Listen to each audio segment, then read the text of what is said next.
In this video, we're going to be covering our spinal rotation from our kneeling position here. So what we're going to be doing to set up for this is going to be first getting into a nice and lean position where we feel nice and comfortable on our legs. If this position isn't too comfortable, you can bring your toes up here as well. Or alternatively, we can come into a tall kneeling, but we're going to have to make sure we can keep a nice posterior pelvic tilt.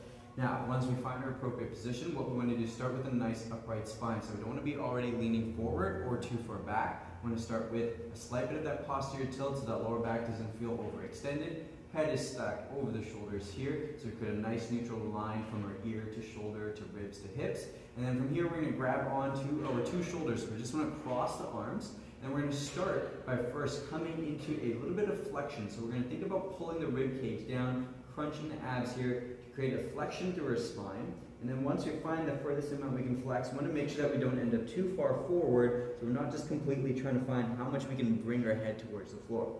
Now once we find that flexion, we should feel a nice strong contraction through the abs here. And then we're going to think about slowly twisting or rotating the body towards one side, finding the end range of motion that we can get to where we prevent ourselves from starting to extend. When we find that end range, we should feel a nice strong tension here through the obliques.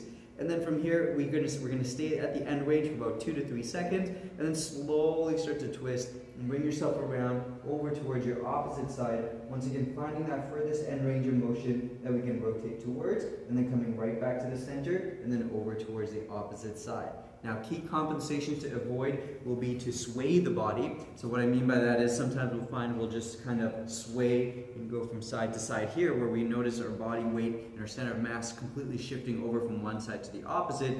And sometimes we might even find that we're leaving the head behind. So make sure that the head, everything kind of moves at the same rate to really feel like we're just trying to disassociate that upper body from the lower body here.